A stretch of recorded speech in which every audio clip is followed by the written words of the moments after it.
The champagne glass trembled slightly in Sarah Chen's hand as she surveyed the glittering ballroom of the Metropolitan Grand Hotel. Crystal chandeliers cast dancing shadows across the faces of New York's elite, their laughter mixing with the soft melody of a string quartet. Sarah had worked for 3 years to earn an invitation to the annual Business Leaders Gala, and now that she was here, the weight of opportunity pressed down on her shoulders like an expensive silk shawl. At 28, Sarah was the youngest marketing director at Henderson & Associates, a mid-sized consulting firm that struggled to compete with the industry giants. Her colleagues had warned her that tonight would be a battlefield disguised as a charity event, where fortunes were made and lost over canapes and small talk. She had spent weeks preparing, researching every attendee, memorizing talking points, and practicing her elevator pitch until it rolled off her tongue like a well-rehearsed song. The evening had started perfectly. Sarah had already secured promising conversations with 2 potential clients and exchanged business cards with a venture capitalist who seemed genuinely interested in her innovative marketing strategies.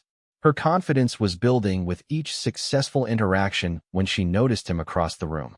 Marcus Wellington stood near the auction display, his silver hair perfectly styled, and his custom-tailored tuxedo making him appear larger than life.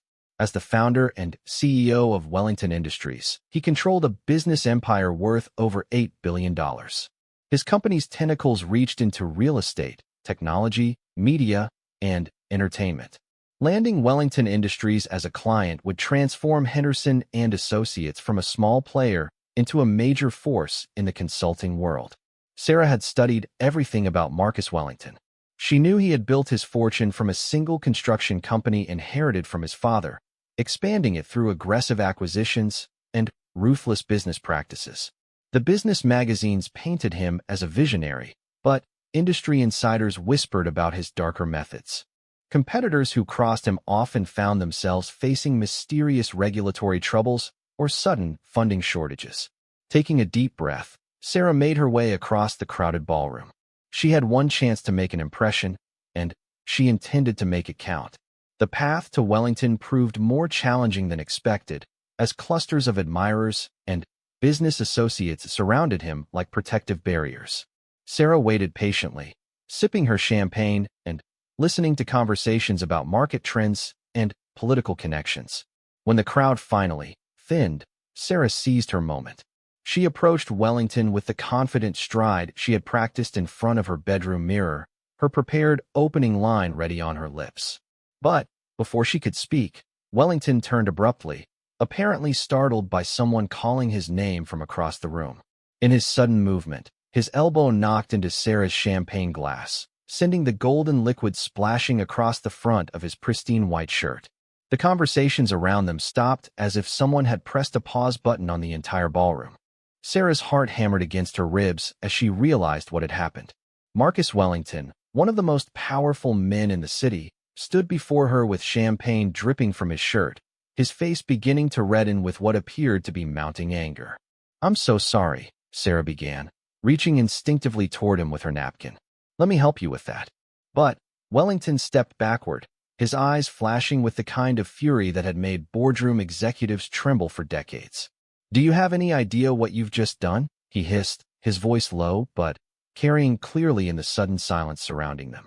Sarah felt the eyes of dozens of onlookers burning into her skin. She could see phones being discreetly raised, capturing what would undoubtedly become tomorrow's social media scandal. Her carefully planned evening was crumbling into a nightmare of public humiliation. "It was an accident," she said, her voice steadier than she felt. "You turned suddenly, and I was just standing here. I'm happy to pay for the dry cleaning or replacement if necessary." Wellington's laugh was harsh and humorless. "Dry cleaning? You think this is about dry cleaning?" He gestured to the growing stain on his shirt. "This shirt costs more than most people make in a month. But, more importantly, do you understand who you're dealing with? I don't associate with clumsy waitresses who can't handle their liquor." The casual cruelty of his words hit Sarah like a physical blow. She felt her cheeks burning with embarrassment and anger. Around them, the crowd seemed to lean closer, feeding on the drama like vultures circling wounded prey. Someone snickered, and Sarah heard whispered comments about inappropriate behavior and knowing one's place. But instead of backing down as Wellington clearly expected, Sarah straightened her shoulders and met his gaze directly. Years of fighting for recognition in male-dominated boardrooms had taught her that showing weakness only invited more aggression. She had worked too hard to let one arrogant billionaire destroy her confidence with his condescending attitude. "I'm not a waitress," she said clearly, her voice carrying across the hushed ballroom. "I'm Sarah Chun, marketing director at Henderson & Associates. And while I sincerely apologize for the accident with your shirt, I won't apologize for existing in the same space as you." Wellington's eyes narrowed dangerously. He was clearly unaccustomed to being challenged, especially by someone he considered beneath his notice. The power dynamics of the room shifted palpably as other guests sensed the growing tension between them. "Henderson and Associates?" Wellington repeated, his tone dripping with disdain. "Never heard of it. Probably some bottom-feeding consulting shop that couldn't get a real client if their lives depended on it. Well, congratulations, Miss Chun. You've just guaranteed that you never will." The threat hung in the air like poison gas. Sarah knew that Wellington had the influence to make good on his words. A few phone calls from him could blacklist her company from every major corporation in the city. Her career, and the careers of her colleagues, could be destroyed because of this one encounter. But something inside Sarah rebelled against the idea of cowering before this man's threats. Perhaps it was the champagne giving her courage, or perhaps it was the accumulated frustration of years spent watching powerful men dismiss talented women. Whatever the reason, she found herself speaking words that would change the course of her life forever. "You know what, Mr. Wellington?" she said, her voice gaining strength with each word. "You're absolutely right about one thing. This isn't about dry cleaning. This is about a man who thinks his money gives him the right to treat other human beings like garbage. Your shirt will be fine, but your character seems to be permanently stained." The ballroom erupted in shocked gasps and nervous laughter. Someone actually applauded before quickly stifling the sound. Sarah could see phones recording her every word, capturing what was either the most courageous or most career-suicidal moment of her professional life. Wellington's face had progressed from red to purple, his hands clenched into fists at his sides, and, for a moment, Sarah wondered if he might actually strike her. The idea that this billionaire tycoon could be reduced to physical violence by a few honest words would have been laughable if the situation hadn't been so terrifying. "You insolent little nobody," Wellington snarled. "I'll make sure you never work in this industry again. Your pathetic company will be bankrupt within 6 months. I'll personally see to it that every door in this city closes in your face." Sarah felt a strange calm settle over her as she realized she had already crossed the point of no return. If her career was going to be destroyed anyway, she might as well make it worthwhile. She thought about all the talented people she had seen crushed by bullies like Wellington, all the innovative ideas that had been buried because they came from the wrong people. "Go ahead," she said quietly. "Destroy my career. Bankrupt my company. But while you're busy proving how powerful you are by crushing people who can't fight back, remember that everyone in this room is watching. They're seeing exactly what kind of man you really are." She gestured to the crowd of onlookers, many of whom were still recording the confrontation. "All these phones, all these witnesses. Tomorrow, the whole city will know that Marcus Wellington, the great business leader and philanthropist, threatened to destroy a young woman's career because she accidentally spilled champagne on his shirt. I wonder what your shareholders will think about that. I wonder what your wife will think." The mention of his wife seemed to hit Wellington like a slap. Sarah had done her research and knew that Mrs. Helena Wellington was heavily involved in women's rights organizations and had recently given several speeches about supporting female entrepreneurs. The irony of the situation was not lost on anyone present. Wellington stepped closer to Sarah, his voice dropping to a menacing whisper. "You have no idea what you've just done. I don't just destroy careers, little girl. I destroy lives. Ask anyone in this room what happens to people who cross Marcus Wellington." Sarah could smell his expensive cologne mixed with the champagne that had splashed between them. She was acutely aware of how much larger and more physically intimidating he was. But she had come too far to back down now. "Then, I guess I'll find out," she replied. "But at least I'll sleep well tonight knowing I stood up to a bully. Can you say the same?" The standoff stretched on for what felt like hours, but was probably only seconds. The entire ballroom held its breath, waiting to see how this unprecedented confrontation would resolve. In all the years of these elite gatherings, no one could remember witnessing such a public challenge to one of the city's most powerful figures. Finally, Wellington stepped back, his composure returning as he remembered where he was and who was watching. A cold smile spread across his face, the expression of a predator who had found particularly interesting prey. "Enjoy the rest of your evening, Miss Chun," he said in a tone that suggested anything but enjoyment. "I have a feeling it will be the last pleasant one you have for quite some time." With that, he turned and walked away, his entourage quickly forming around him like a protective shell.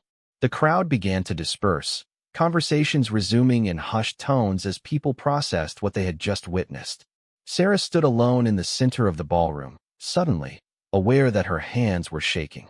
The adrenaline that had carried her through the confrontation was beginning to wear off, replaced by the dawning realization of what she had just done. She had publicly humiliated one of the most vindictive and powerful men in the city. The consequences would be swift and merciless. Her phone buzzed with text messages from colleagues who had seen videos of the incident already circulating on social media. The hashtag #ChampagneGate was trending, with opinions split between those who admired her courage and those who considered her behavior inappropriate and unprofessional. As Sarah made her way toward the exit, she was approached by a woman in an elegant blue gown. The stranger had silver hair styled in a sophisticated chignon and wore jewelry that suggested significant wealth. Her smile was warm but tinged with something that might have been sympathy. "Miss Chin?" the woman said, extending a perfectly manicured hand. "I'm Helena Wellington, Marcus's wife." Sarah's blood turned to ice. Of all the people she might have expected to approach her after that confrontation, Marcus Wellington's wife was not on the list.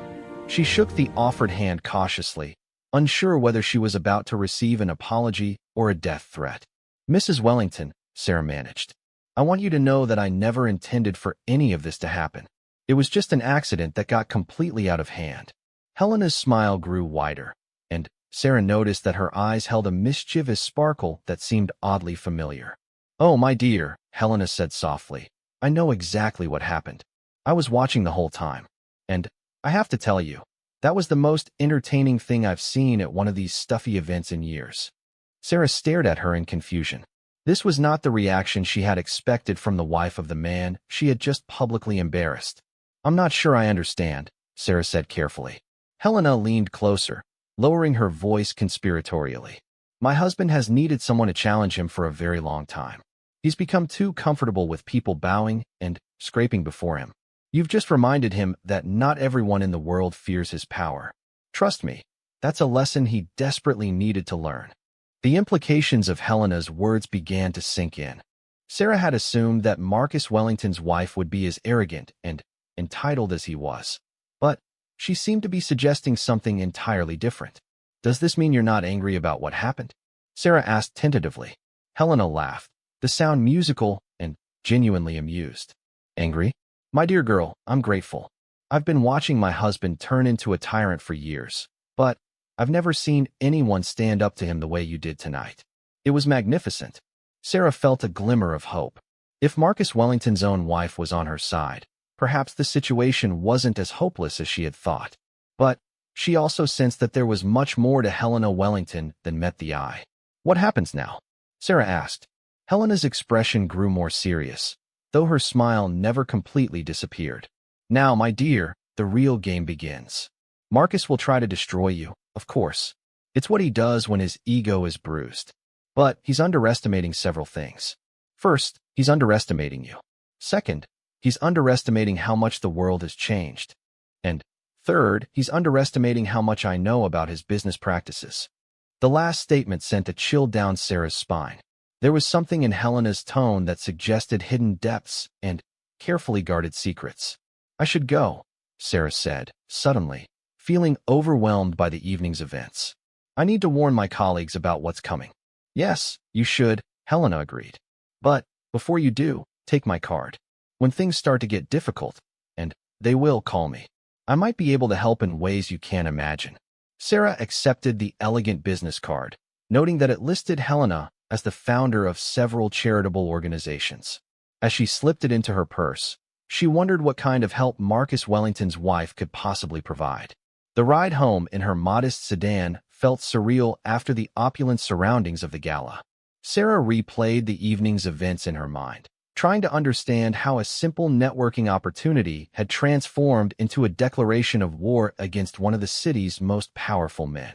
By the time she reached her small apartment, the story was already making headlines on local news websites. The videos from the ballroom had been edited and shared thousands of times, turning her moment of defiance into a viral sensation. Some commenters praised her for standing up to a bully, while others criticized her for being disrespectful and unprofessional. Sarah poured herself a glass of wine and sat at her kitchen table, staring at her laptop screen as the story continued to spread across social media. She had become famous overnight, but not in the way she had ever imagined. Tomorrow, she would have to face her colleagues and explain how her attempt to land the company's biggest client had instead made them powerful enemies. Her phone rang, interrupting her brooding. The caller ID showed her boss's name, and Sarah's stomach clenched as she answered. "Robert," she said, trying to keep her voice steady. "Sarah, what the hell happened tonight?" Robert Henderson's voice was a mixture of concern and panic. "I'm getting calls from reporters asking for comments about the Wellington incident. Please tell me this isn't as bad as it looks." Sarah closed her eyes and took a deep breath. "It's probably worse than it looks, Robert.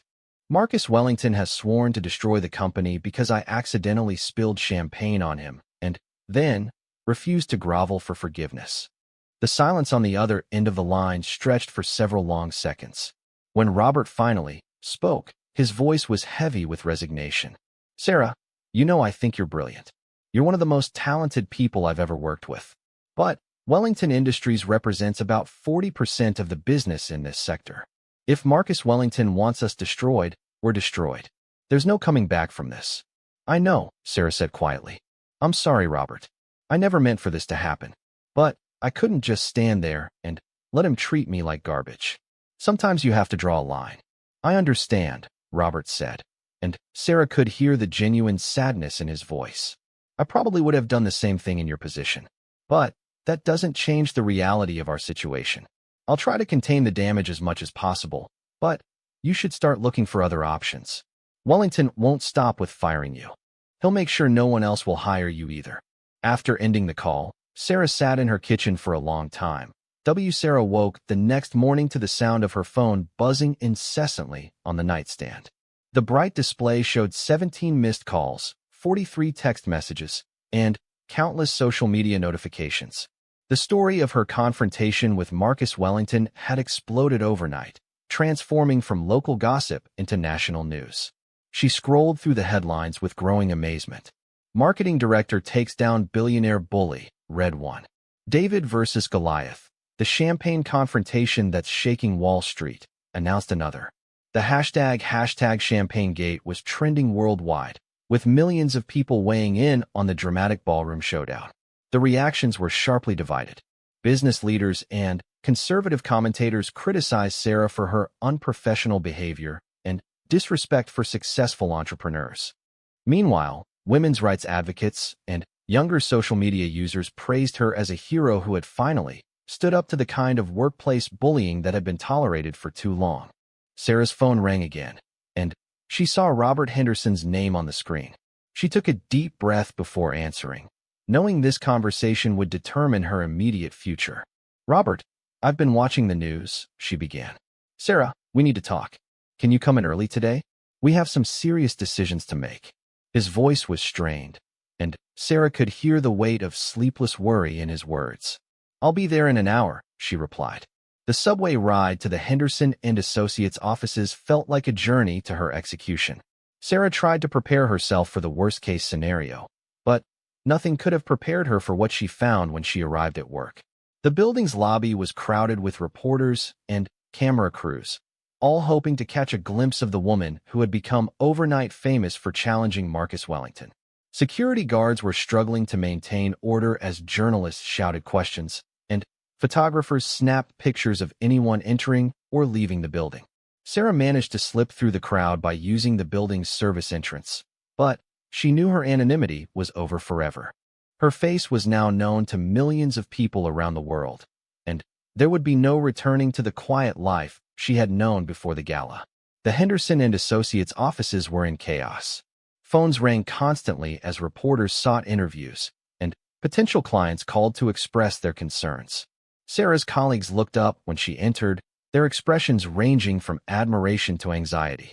Everyone understood that their small company had been thrust into the center of a media storm that could either make or break them. Robert Henderson's office was a sanctuary of relative calm, though even he looked frazzled as Sarah knocked on his door. He gestured for her to sit down, then closed the door and drew the blinds before taking his place behind his desk. "I won't lie to you, Sarah," he began without preamble. "This situation is unprecedented. I've been in business for 25 years, and I've never seen anything like what happened last night explode the way this has." Sarah nodded, steeling herself for the inevitable termination conversation. "I've had 12 calls this morning from companies wanting to cancel their contracts with us," Robert continued. "They're afraid of being associated with the controversy. Wellington's influence is already being felt throughout the industry." "I understand," Sarah said quietly. "I'm prepared to tender my resignation. Maybe if I'm no longer with the company, Wellington will leave you alone." Robert held up a hand to stop her. "That's not the whole story. Yes, we've had cancellations, but we've also had 37 calls from new potential clients who want to work with the company that employs the woman who stood up to Marcus Wellington. Apparently, there are a lot of people out there who are tired of being pushed around by billionaire bullies." Sarah stared at him in shock. She had expected nothing but negative consequences from her actions, but the reality was far more complex. "The thing is," Robert continued, "we're at a crossroads. We can either apologize, distance ourselves from what happened, and try to return to business as usual, or we can double down and position ourselves as the consulting firm that isn't afraid to challenge the status quo." "What do you want to do?" Sarah asked. Robert was quiet for a long moment, staring out the window at the city skyline. When he finally spoke, his voice was filled with a determination Sarah had never heard from him before. "I want to fight," he said. "I've spent 25 years building this company by playing it safe, never taking risks, never challenging the established order. But watching you stand up to Wellington last night reminded me why I got into business in the first place. I wanted to make a difference, not just make money." Sarah felt a surge of hope and gratitude. She had expected to be fired, but instead, her boss was offering to stand with her against one of the most powerful men in the city. "Are you sure?" she asked. "Wellington will come after us with everything he has. He'll try to destroy not just me, but everyone associated with me." "Then, we better be ready for a fight," Robert replied with a smile. "But we won't be fighting alone. I've already had calls from 3 other consulting firms who want to form an alliance. They've all had run-ins with Wellington in the past, and they see this as an opportunity to finally push back." Before Sarah could respond, Robert's assistant knocked on the door. "I'm sorry to interrupt," she said, "but there's a woman here to see Sarah. She says it's urgent and personal." Sarah looked at Robert questioningly, and he nodded. "Send her in." The woman who entered the office was elegantly dressed in a simple but expensive suit, her silver hair perfectly styled despite the early hour. Sarah recognized her immediately as Helena Wellington, though she looked different in the harsh fluorescent lighting of the office building than she had in the romantic glow of the gala ballroom. "Mrs. Wellington," Sarah said, standing up. "This is unexpected." Helena smiled warmly at both Sarah and Robert. "Please, call me Helena. And you must be Mr. Henderson. I've heard wonderful things about your company." Robert looked confused but gestured for Helena to take a seat. "What can we do for you, Mrs. Wellington?" Helena's expression grew more serious. "I'm here because my husband has declared war on your company, and I believe you deserve to know exactly what you're up against. Marcus doesn't just destroy businesses when he's angry. He destroys lives, families, and dreams. He uses private investigators, regulatory pressure, and financial manipulation to crush anyone who opposes him." The weight of Helena's words settled over the room like a heavy blanket. Sarah had known that Wellington was vindictive, but the scope of his potential retaliation was more frightening than she had imagined. "Why are you telling us this?" Robert asked. Surely you're taking a risk by being here. Helena's smile returned, but there was something steely in her eyes that reminded Sarah of a predator sizing up its prey. Because I've been waiting for 20 years for someone to challenge my husband the way Sarah did last night. Marcus has become drunk on his own power, and he's forgotten that actions have consequences. She reached into her purse and pulled out a thick manila envelope. This contains information about some of my husband's more questionable business practices, financial irregularities, regulatory violations, and evidence of market manipulation that could be very interesting to the right authorities. Sarah and Robert exchanged stunned glances. Helena Wellington was offering them ammunition to use against her own husband. I don't understand, Sarah said. Why would you want to help us destroy your husband? Helena's laugh was soft but carried an edge of bitterness. I'm not trying to destroy Marcus. I'm trying to save him. For 20 years, I've watched the man I married transform into someone I barely recognize. His success has made him arrogant and cruel, and he's surrounded himself with people who tell him only what he wants to hear. She stood up and walked to the window, gazing out at the city sprawling below. Maybe losing a fight for once will remind him that he's human. Maybe being challenged by someone he can't simply buy or intimidate will force him to examine his own behavior. And if it doesn't? Robert asked. Helena turned back to face them, her expression sad but resolute. Then, he'll get exactly what he deserves. Sarah picked up the envelope, feeling its weight in her hands. Inside were documents that could potentially bring down one of the most powerful men in America. The responsibility was overwhelming. What do you want us to do with this? Sarah asked. That's entirely up to you, Helena replied. But I will say this, my husband respects strength and despises weakness. If you're going to fight him, you need to be prepared to fight hard and fight smart. Half measures will only make him angrier. After Helena left, Sarah and Robert sat in stunned silence for several minutes. The envelope lay on Robert's desk like a loaded weapon, its contents potentially explosive enough to reshape the entire business landscape of the city. This is insane, Robert finally said. We're a small consulting firm. We're not equipped to take on someone like Marcus Wellington. Maybe not, Sarah agreed. But we're not the same company we were yesterday. The whole world is watching us now. We have a platform we never had before. Robert picked up the envelope and weighed it in his hands. If we use this information, there's no going back.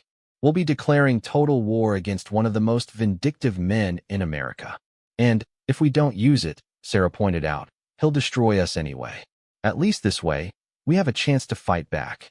The decision hung between them like a sword suspended by a thread.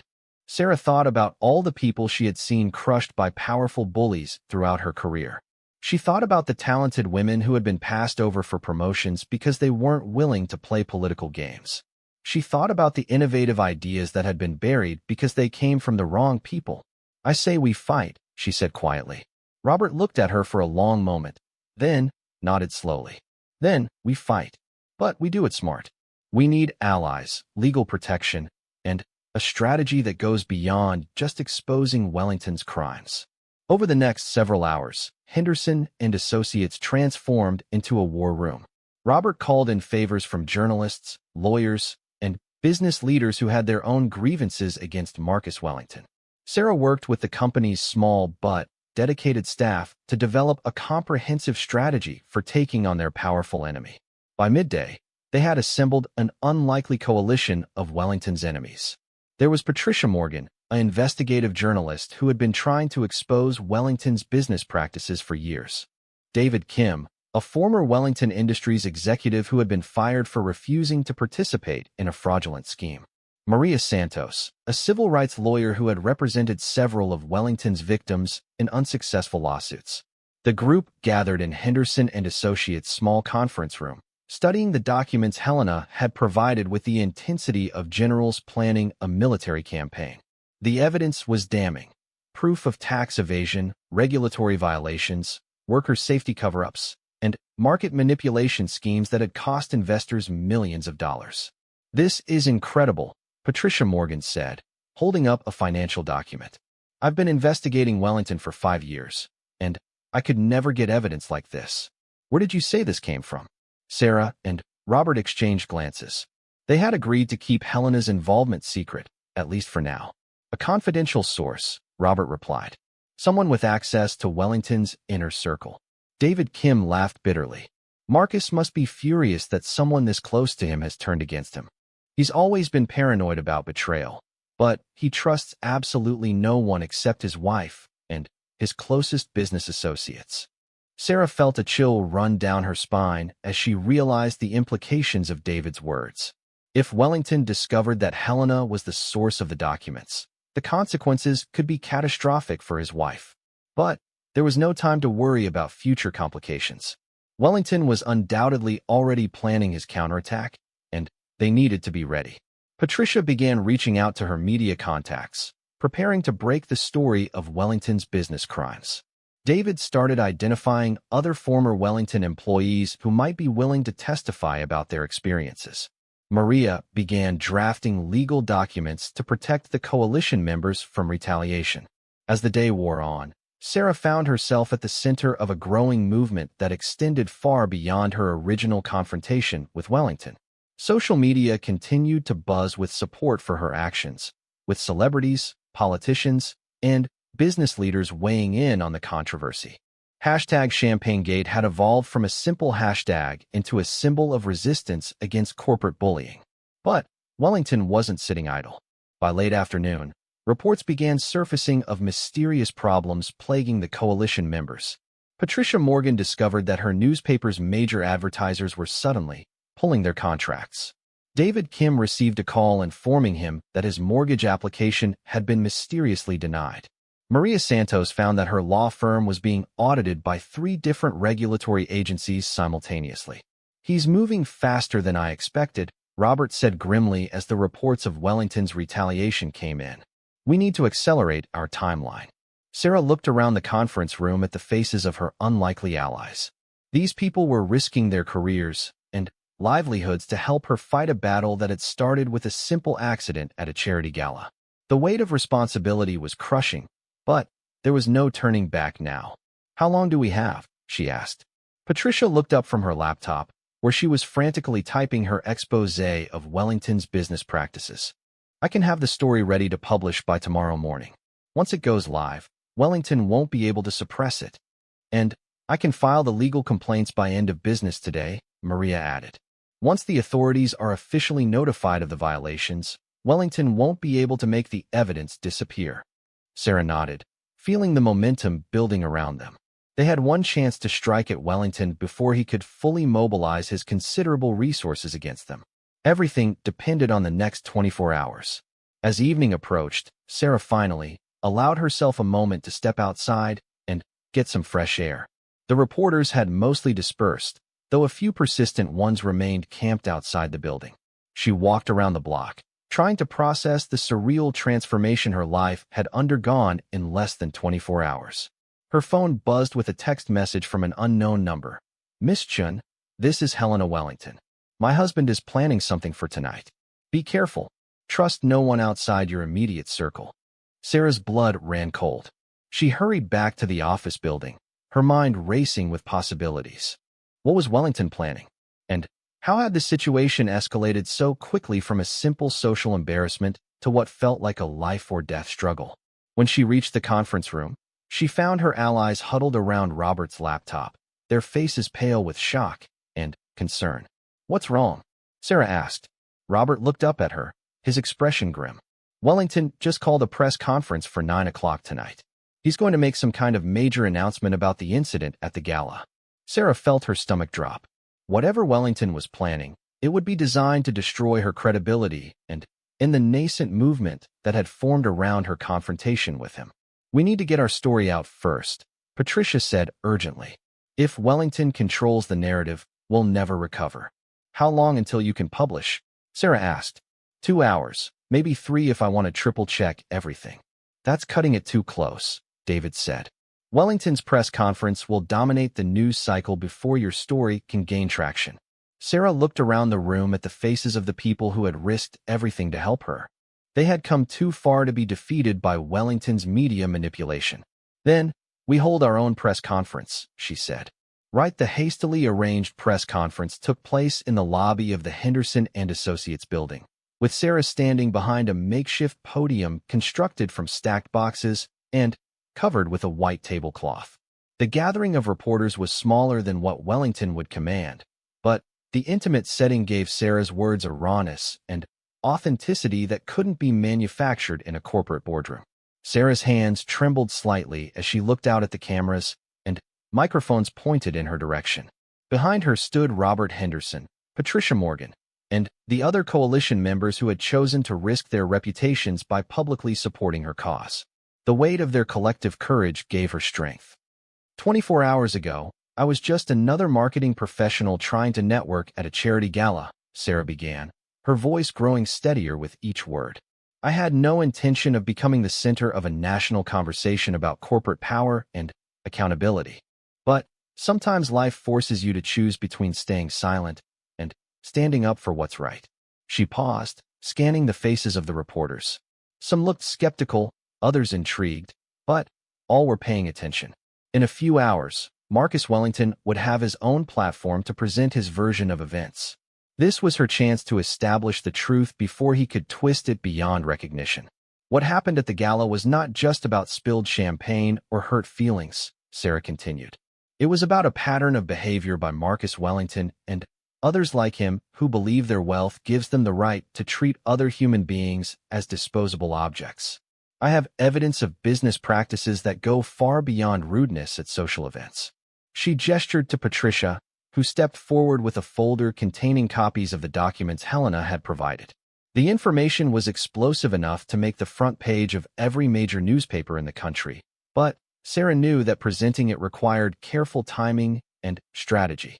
Over the past 20 years, Wellington Industries has engaged in systematic fraud, tax evasion, and market manipulation, Patricia announced, her years of investigative experience evident in her confident delivery. We have documented evidence of these crimes, and we're turning this information over to federal authorities immediately following this press conference. The reporters erupted with questions, their voices overlapping in a chaotic chorus of demands for details and evidence. Sarah raised her hand for silence, knowing she had only a few minutes before Wellington's superior media machine would begin its counterattack. I want to be clear about something, she said, looking directly into the cameras. I'm not doing this for revenge or personal gain. I'm doing it because powerful people need to be held accountable for their actions, just like everyone else. Marcus Wellington believes he can destroy anyone who challenges him. But he's about to learn that some fights are bigger than any one person's wealth or influence. As Sarah spoke, her phone buzzed with urgent text messages. The first was from Helena. Be careful. Marcus is angrier than I've ever seen him. He's not thinking rationally. The second was from an unknown number. You have no idea what you've started. Back down now or face the consequences. Sarah ignored the threatening message and continued her statement. She had crossed the point of no return, and she refused to be intimidated by anonymous threats. The evidence we're presenting today shows a pattern of criminal behavior that has cost investors millions of dollars and destroyed countless lives, she said. Wellington Industries has used its power to silence victims, buy off regulators, and manipulate markets. This ends now. When the press conference concluded, Sarah felt emotionally drained but oddly exhilarated. She had just declared war against one of the most powerful men in America, but she had done it with honor and truth as her weapons. Whatever came next, she could face it with a clear conscience. The team retreated to the conference room to monitor the immediate media reaction. News websites began posting stories within minutes, with headlines like Marketing Director Accuses Wellington of Massive Fraud and Champagne Gate Escalates to Federal Investigation. Social media exploded with support for Sarah's courage and demands for justice. But Wellington's response was swift and devastating. Within an hour of Sarah's press conference, a coordinated media blitz began painting her as an unstable attention seeker who had fabricated evidence to gain fame. Conservative news outlets ran stories about her college activism and suggested she had radical political motivations. Financial networks brought on experts who dismissed her accusations as the desperate lies of a failed consultant. The most damaging attack came from an unexpected source. Dr. Michael Chun, Sarah's own father, appeared on a national news program to publicly distance himself from his daughter's actions. The respected physician spoke sadly about Sarah's history of making poor decisions and suggested that she might be suffering from mental health issues. Sarah watched her father's interview in stunned silence, feeling betrayed by the one person who should have supported her unconditionally. She realized that Wellington's reach extended even into her personal family relationships, turning her own blood against her.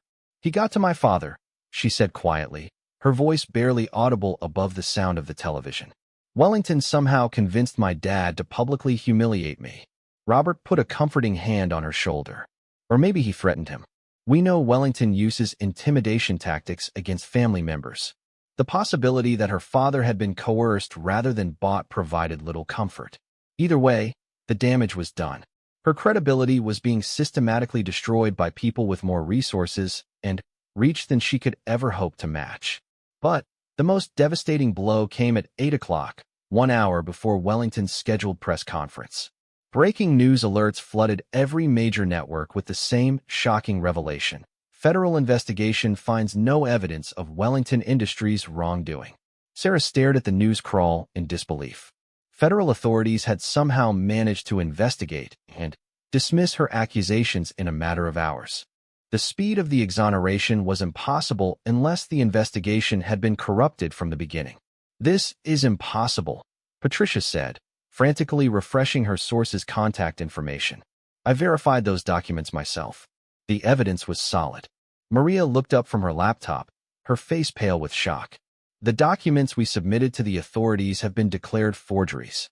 The FBI is saying we manufactured fake evidence to support false accusations." The room fell silent as the implications sank in. Wellington hadn't just defended himself against their accusations. He had somehow made it appear that they were the criminals. The evidence that Helena had provided was being dismissed as elaborate fabrications, and Sarah's team was being painted as conspirators in a fraud scheme. Sarah's phone rang, and she saw Helena's name on the caller ID. She answered quickly, hoping for some explanation or guidance. "Helena, what's happening?" "The FBI is saying our evidence is fake." Helena's voice was tense and frightened. "Sarah, you need to get out of there immediately. Marcus has connections throughout the federal government. He's had hours to prepare a response, and he's not just discrediting you. He's planning to have you arrested." Sarah's blood turned to ice. "Arrested for what?" "Fraud, extortion, conspiracy. He's claiming you tried to blackmail him with fabricated evidence. There are federal agents on their way to your location right now." Sarah looked around the conference room at her allies, who were still trying to understand how their carefully planned attack had been turned against them so quickly and thoroughly. These people had risked everything to help her, and now they were all facing potential criminal charges. "What should I do?" Sarah asked. "Run," Helena said simply. "Get out of the building and go somewhere safe. I'll try to buy you time, but Marcus is beyond reason now. He's not just trying to discredit you. He wants to see you in prison." Sarah ended the call and looked at her team. "We need to leave. Now, Wellington is having us arrested for fraud." The next few minutes were chaos as everyone grabbed their essential belongings and tried to exit the building without being seen. Robert insisted on going last, making sure all sensitive documents were secured or destroyed. Patricia frantically uploaded her story to multiple news outlets, hoping to get the truth published before she could be silenced. Sarah took the stairs 2 at a time, her heart pounding as she tried to process how quickly her life had disintegrated. 24 hours ago, she had been a successful marketing director with a bright future. Now she was a fugitive fleeing from federal agents who wanted to arrest her for crimes she hadn't committed. As she reached the ground floor, Sarah could see black SUVs pulling up outside the building. Federal agents in bulletproof vests were already positioning themselves around the entrances, preparing to arrest anyone associated with her accusations against Wellington. Sarah slipped out through the building's service entrance, the same route she had used that morning to avoid the reporters. The irony wasn't lost on her that she was now fleeing from the same law enforcement system she had hoped would hold Wellington accountable for his crimes. She made it 3 blocks before her phone rang again. This time, the caller ID showed Marcus Wellington's name. Against her better judgment, Sarah answered. "Enjoying your taste of real power, Miss Chun?" Wellington's voice was cold and triumphant. I told you that you had no idea who you were dealing with. You turned the FBI against me, Sarah said, ducking into an alley to avoid being spotted by passing police cars. You made them declare real evidence fake. Wellington's laugh was genuinely amused.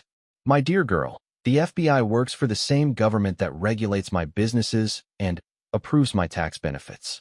Did you really think they would choose a nobody marketing director over a campaign contributor who employs thousands of people? The casual way he admitted to corrupting federal authorities was almost more shocking than the corruption itself. Sarah realized she had been naive to believe that truth and evidence would be enough to defeat someone with Wellington's level of political influence. What do you want from me? Sarah asked. I want you to understand your place in the world, Wellington replied. You are nothing. You have no power, no influence, and no ability to challenge people like me. I could have you arrested right now, but I'm feeling generous. I'll give you one chance to disappear quietly. Sarah felt a surge of anger that temporarily overcame her fear.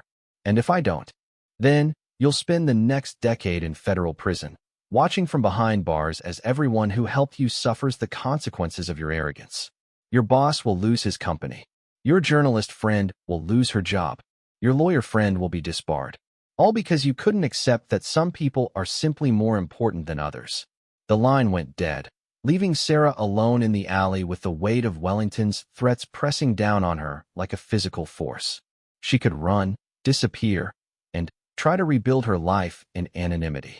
Or she could continue fighting, knowing that the cost would be paid by everyone who had chosen to help her. Her phone buzzed with a text message from Helena. Meet me at the address I'm sending you. There's still a way to win this, but it will require courage you didn't know you had. Sarah looked at the address Helena had sent. It was located in one of the city's most exclusive neighborhoods, the kind of place where billionaires live behind high walls and private security. Going there would be walking directly into the heart of Wellington's world, but staying on the streets would only delay her inevitable capture. She hailed a taxi and gave the driver the address, settling back in the seat as the city flashed by outside the windows. Sarah thought about the journey that had brought her to this point, from a simple networking event to a fugitive fleeing from corrupted federal agents. The young woman who had spilled champagne on Marcus Wellington seemed like a different person entirely. The taxi pulled up to an imposing mansion surrounded by manicured gardens and high stone walls. Security cameras tracked their movement as Sarah paid the driver and approached the ornate front gate. She pressed the intercom button, half expecting to be turned away or arrested on the spot. Sarah, thank goodness you made it safely. Helena's voice came through the speaker. Come inside quickly. The gate swung open, and Sarah walked up a curved driveway lined with ancient oak trees. The mansion was even more impressive up close, with classical architecture that spoke of old money and established power. Helena met her at the front door, her usually perfect composure showing signs of strain. You're taking an enormous risk by helping me, Sarah said as Helena led her into an opulent foyer decorated with original artwork and antique furniture. We're both taking risks, Helena replied. But I've been preparing for this confrontation with my husband for longer than you know. Tonight, we end this once and for all. Helena led Sarah through a series of elegant rooms to a study lined with leather-bound books and dominated by a massive mahogany desk. The room smelled of old money and older secrets, the kind of place where empires were built and destroyed with the stroke of a pen. Marcus doesn't know you're here, Helena explained, gesturing for Sarah to take a seat in a leather armchair. He thinks you're still running through the streets like a common criminal. That gives us a small window of opportunity. Sarah looked around the study, noting the family photographs and business awards that decorated the shelves. It was strange to be in the heart of her enemy's domain, surrounded by the symbols of his power and success. What kind of opportunity? Sarah asked. Helena walked to a wall safe hidden behind a painting of Wellington's ancestors. She entered a combination and withdrew a thick folder containing documents that looked far more damaging than anything she had provided earlier. The evidence I gave you this morning was just the beginning, Helena explained. These documents contain proof of crimes that go back decades. Murder, international money laundering, connections to organized crime families. Marcus isn't just a corrupt businessman. He's a criminal who has been protected by wealth and political connections. Sarah stared at the folder as if it were a live bomb. The implications of what Helena was suggesting were staggering. They weren't just talking about business fraud anymore. They were talking about evidence that could bring down a vast criminal conspiracy. "Why didn't you give me this earlier?" Sarah asked. Helena's expression was sad, but determined. "Because once this information becomes public, there's no protecting anyone involved. Marcus won't just try to discredit or imprison his enemies. He'll have them killed. I needed to be sure you were strong enough to handle the consequences." The gravity of the situation settled over Sarah like a heavy blanket. She had thought she was fighting a corporate bully, but she had stumbled into something far more dangerous. Wellington wasn't just powerful. He was connected to criminal organizations that operated outside the law entirely. "What do you want me to do?" Sarah asked. Helena handed her the folder and a secure satellite phone. "These documents are copies. The originals are already on their way to international authorities who can't be bought or intimidated by my husband. But he doesn't know that yet." She explained the plan with the precision of someone who had been planning it for years. Sarah would use the satellite phone to contact trusted journalists in multiple countries simultaneously, releasing the evidence in a coordinated global campaign that would be impossible for Wellington to suppress. By the time he realized what was happening, the story would be spreading across every continent, making it impossible for him to contain or control. "And then?" Sarah asked. "Then, we wait to see what kind of man my husband really is," Helena replied. "When cornered, some people surrender gracefully. Others fight until they destroy everything around them. Marcus has never been cornered before, so I honestly don't know which path he'll choose."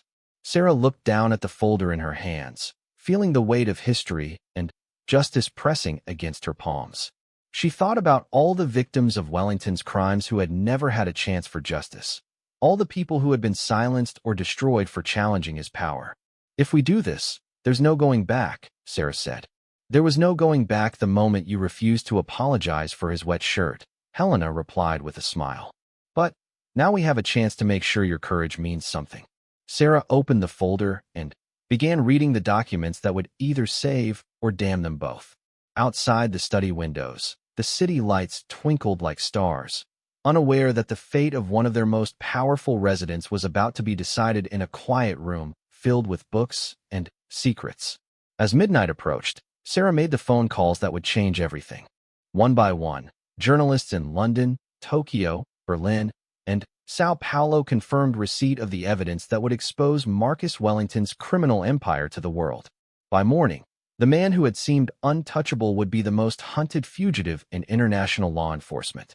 The champagne incident at the Gala had been just the beginning.